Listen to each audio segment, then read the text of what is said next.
Hello everybody from Plant Reviews. Today the 6th of May, and I'm in the garden. We'll talk about the bluebells and that are started blooming in this period. The bluebells is probably one of the most, well, surely is one of the most well-known flowers in the United Kingdom, because the so-called common bluebell, the Hyacinthoides non-scripta, often covers with the carpets of beautiful purplish blue blooms the many woodlands and forests in the UK. The bluebells belong to the family Asparagales, and in the squill family, so together with they are close relative of hyacinths and ornithogalums and of squills indeed. The native English bluebell is differentiated by the Spanish ones that is now more common in gardens because of the position of the flowers. In the normal bluebell, in the common bluebell, the English bluebell, the flowers are in racemes that are one-sided. As you can see, you find the flowers only on one side of the flower stem, gently arching, while instead in the very common garden plant, the Spanish bluebell, the Hyacinthoides hispanica, the flowers are not arranged in a one-sided arch, but rather they are spread, as you will see now, all around the flower, all around the flower stem. This is a group of Spanish bluebell, the Hyacinthoides hispanica, and as you can see, the blooms are not arranged on one side, but they are just around almost all over the stem, as you can well see also. This is the Hyacinthoides excelsior, a variety of the Spanish bluebell, and you can see that the flower stem is not really arching, but is quite straight on the plant. We'll talk now about an introduction of the bluebells and then the cultivation of the garden.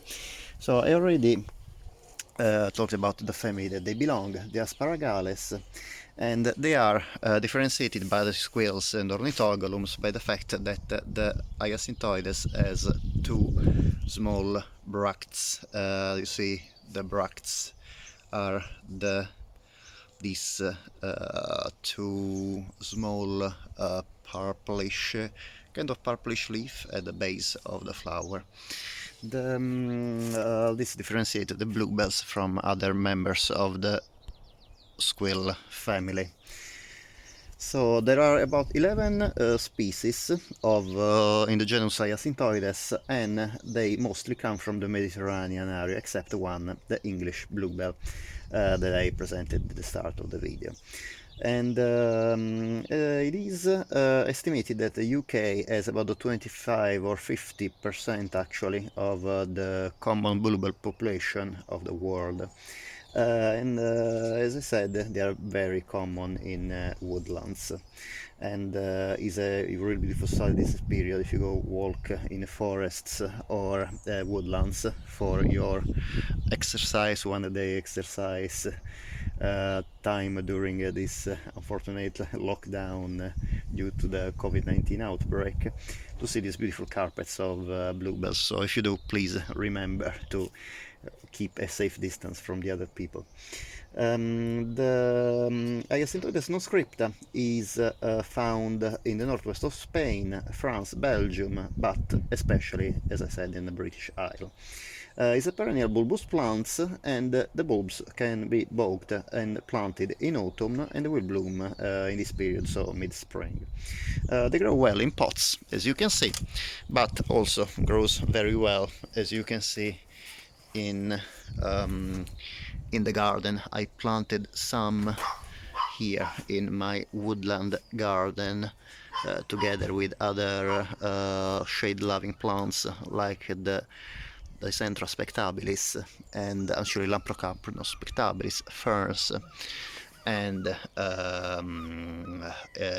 one euchera as well as rhododendrons and my garden orchids. This the bluebells are toxic, so please be aware that they can't be. You have to be careful if you have pets or kids that might end up eating these plants. Also, it's very important that you buy bulbs only from garden center or online, because it's severely prohibited to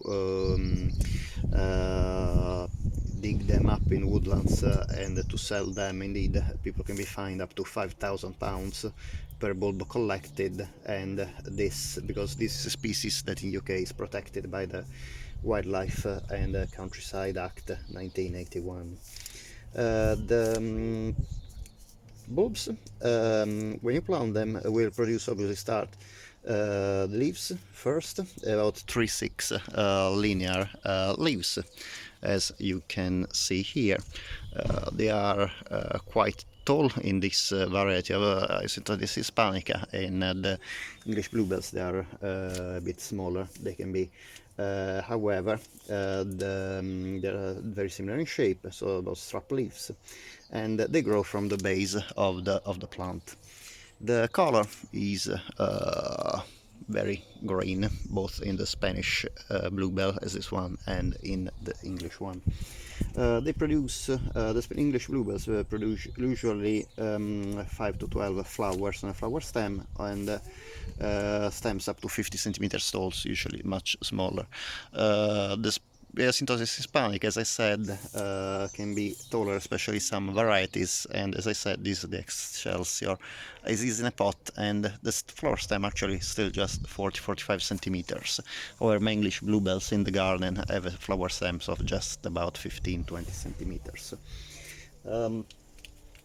The the bulbs, another characteristic is that the bulbs have like contractile roots, so once you plant them, usually they are able to get deeper underground, and this is very important because in woodlands they need to be anchored very well to avoid especially digging from animals of various types. The flowers, as you can see, are lilac blue, both in the Spanish bluebells and in the English ones. The Spanish bluebells usually has a bigger flower, but the English bluebells usually is more strongly colored, as you can see. Even if the flowers are smaller, also you can see in the English bluebells the tepals are much more recurved than in the Spanish bluebell. As you can see here, they are a bit straighter. I didn't notice any difference in smell. It is a very delicate scent, kind of violet-like. I found that the English bluebell is usually much more fragrant than the Spanish bluebells. However, I didn't find any noticeable difference in fragrance between the two species in my garden. The problem of having these two species together is that they interbreed very easily. So, if you want to keep the Spanish bluebells, they usually, obviously, are much bolder, they produce more flowers and usually bigger, because it means selected many varieties in the Spanish bluebells. Remember to avoid them getting naturalized around, because they can easily interbreed with English bluebells, and therefore the purity of the species in England is severely impaired. There's a lot of hybrid plants between the English bluebell and the Spanish one, and there is it is a very big problem now in the United Kingdom. The two species diverged about 8,000 years ago, therefore they are very easily to hybridize because they diverged very recently. And the hybrids are known as Hyacinthoides per cross Massaltiana. The English bluebells are associated with ancient woodland and like a moist, slightly acidic soil. However, I didn't find any problem in growing them in normal compost in a woodland garden, or for the Spanish bluebells in a pot. I don't have English bluebells in a pot, but I read they can grow very easily in a pot as well. They sometimes are found also in coastal meadows. They like double shade or half shade. My English bluebells are in double shade in my uh, in my woodland garden, in the woodland area of my garden. As you can see, is in light shade actually. They don't never see the full sun, while these ones are in half sun, my Spanish bluebells, and my English bluebells in my woodland gardens have been planted already from a couple of years, and they flowered very nicely. However, I bought these Spanish bluebells just last year, so I probably can't take any credit about the beautiful blooming they are having at the moment. However, they seem really to enjoy the half sun, half shade position. The bluebells are very important for pollinators. They are very rich in nectar, and the main pollinator for this plant is the bumblebees. However, other insects also are able to pollinate these flowers. Both the English and the Spanish bluebells have different varieties. So even if the type species is purplish bluish, as I said, there are also white forms and also pink forms, both in English and the Spanish bluebells.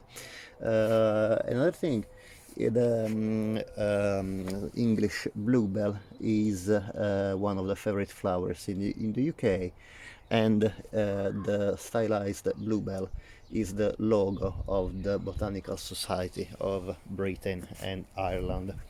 Therefore, I hope to make a video soon about possibly a walk in one of the beautiful woodlands of Kent, because it is really, in the garden they are very nice, but seeing carpets of these beautiful blue flowers in the wild is absolutely breathtaking.